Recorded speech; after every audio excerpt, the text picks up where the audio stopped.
सर्जनहार ने इस सृष्टि की रचना नव बुद्धि से की है।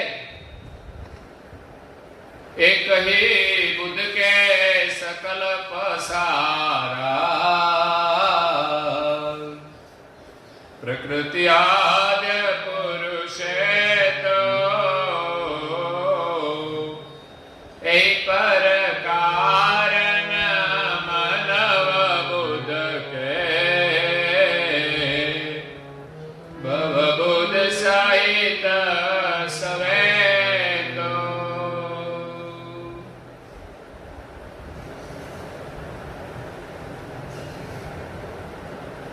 परम गुरु जी विश्व ब्रह्म विध्वंस निधि ग्रंथ में कहते हैं, एक ही बुध के सकल पसारा।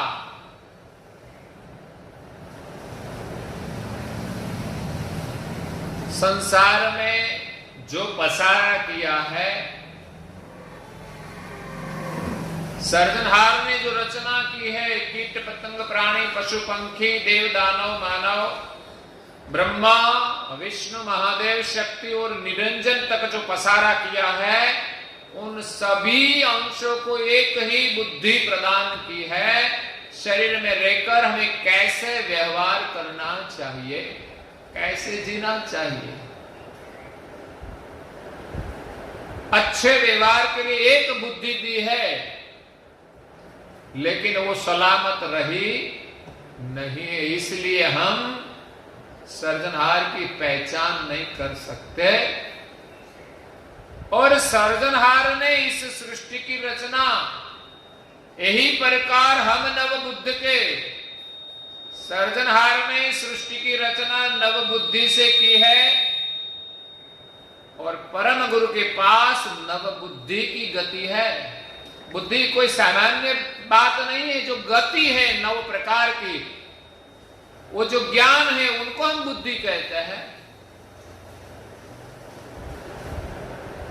तो वो नव प्रकार की बुद्धि या तो गति लेकर परम गुरु जी इस विश्व में आए हैं। वो सृष्टि की रचना को जानते हैं, सर्जनहार को जानते हैं। सर्जनहार ने नव बुद्धि से जो रचना की है, इसमें पहली बुद्धि से सर्जनहार ने संपूर्ण स्थावर जाति की रचना की। तो स्थावर का ज्ञान सभी को नहीं होता, क्योंकि वो भी एक प्रकार की बुद्धि से वो ज्ञान मिलता है। स्थावर की रचना कैसे होती है, बीज कैसे उदित होता है, इसमें पानी कैसे जाता है, किस प्रकार सब वर्तमान करता है, उस स्थावर की एक गति होती है। सर्जनहार ने कैसे स्थावर जाति बनाई और किस गति से वो वर्तमान करते हैं। तो एक बुद्धि है। दूसरी बुद्धि है ब्रह्मांड के जो देवता ये है, इस देवों की जो शरीर बनाए है, वो भी विभिन्न बुद्धि विभूतिवान है, लेकिन किसी को वो पता नहीं है। संसार के सामान्य जीव तो देवों की विशिष्ट विभूतियां देखकर, जो सर्जनहार ने विभूतियां दी है, करुणा दी है, जब ये देव संसार में आते हैं तो कुछ पराक्रम करते हैं। इस पराक्रम को देखकर जीव उनकी सर्जनहार के रूप में स्थापना करके उनका ही भजन करते हैं, उनके नाम का भजन करते हैं, उनके शरीर का भजन करते हैं।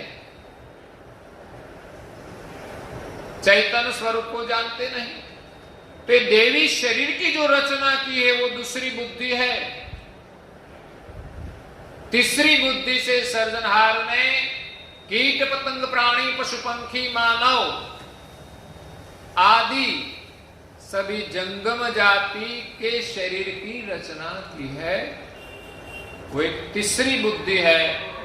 चौथी बुद्धि सर्जनहार ने वैराट खड़ा किया है, महिमंड बनाया है।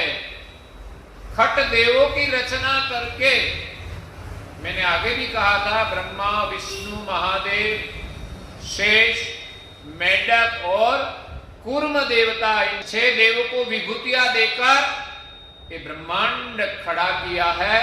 और इसमें भी कई तत्वों किस प्रकार बनाए हैं, तो ब्रह्मांड की सब रचनाएं चलती है। बारिश आता है, आकाश में सूर्य चंद्र है, सब ऋतुएं वर्तमान करती है, ये सब ब्रह्मांड की रचना से हो रहा है।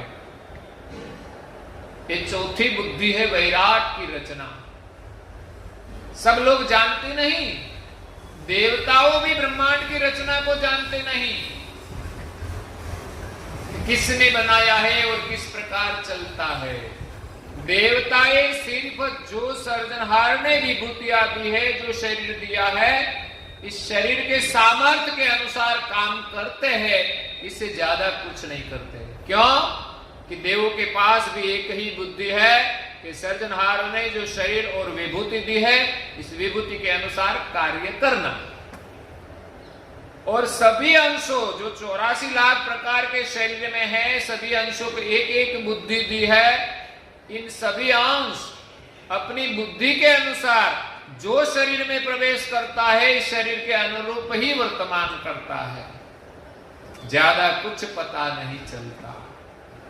पांचवी बुद्धि है, बहुत अद्भुत है, जिसने जिस गति से इस सृष्टि के सर्जनहार कौन है और सृष्टि की जो रचना है, उन सभी का वर्णन आ जाता है। सारी सृष्टि में जो क्रिया वर्तमान होती है, मानव को लेकर देव तक, इस क्रिया और कर्म कैसे होता है और सभी कर्मों को सर्जनहार कैसे जानते हैं, जिनका वर्णन परम गुरु जी ने सकृत परम प्रकाश मणि भाष्य ग्रंथ में किया है। कि संसार में जितने भी अंश है, सामान्य और विशेष गति के देव, कीट पतंग प्राणी पशु पंखी स्थावर जंगम, देव दानव मानव, ब्रह्मा विष्णु महेश शक्ति और निरंजन तक सामान्य विशेष सभी अंशों की वृत्ति की एकता, सर्जनहार के जो प्रकाश है, जो प्रकाश ब्रह्म वृत्ति है, जिस ब्रह्म में सर्जनहार की सजान जान व्यापक है, इस ब्रह्म वृत्ति के साथ सभी की एकता है वृत्तियों की। नहीं तो कोई अंश कुछ काम कर सकते नहीं। और प्रकाश ब्रह्म वृत्ति का संबंध सर्जनहार की बाह्य दृष्टि से है, बाज चक्षु से है। यही बाज चक्षु से प्रकाश ब्रह्म वृत्ति के माध्यम से सर्जनहार सभी के कर्म को देखते हैं और सभी को कर्म का फल भी मिलता है। तो पांचवी बुद्धि को कोई जानते नहीं।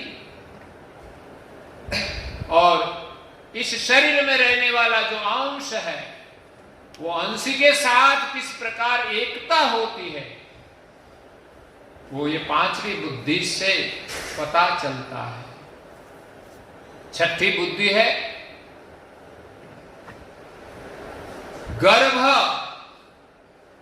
के अंदर जो शरीरों की रचना होती है, वो भी अद्भुत गति से होती है। सभी शरीरों का जो निर्माण होता है, उस गर्भ की गति बहुत अद्भुत है।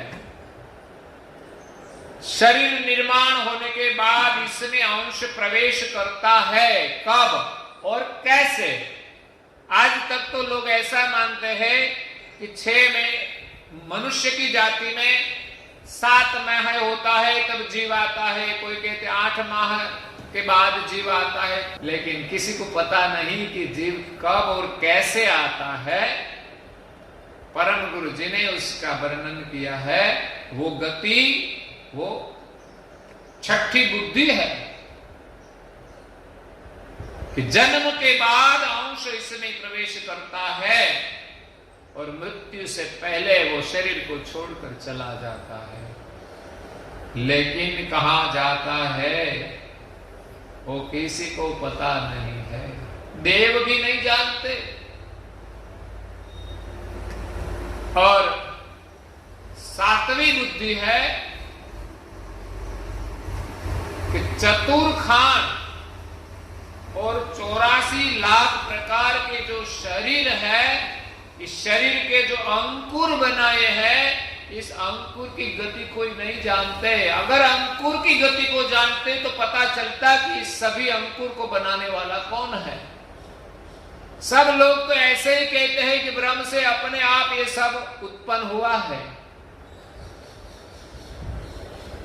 इसलिए जो 4 खान के जो अंकुर है, उनकी जो गति है वो एक बुद्धि है, और 8वीं बुद्धि सर्जनहार ने कैसे विश्व बनाया है और कैसे पूरे विश्व को अपने में समा लेता है, और अंत में सर्जनहार अकेले ही रहते हैं। इस गति को जानने की बुद्धि वो 8वीं बुद्धि है। और 9वीं बुद्धि से परम विशेष अंश परम गुरु ने यहां आकर 8 बुद्धि को प्रकाश करने के लिए वो प्राकृत भाषा में ज्ञान देकर सभी को सर्जनहार की पहचान कराई है। वो 9वीं बुद्धि है। श्रीमद् करुणासागर महाराज की, कैवल धाम की जय। श्री चला जी महाराज,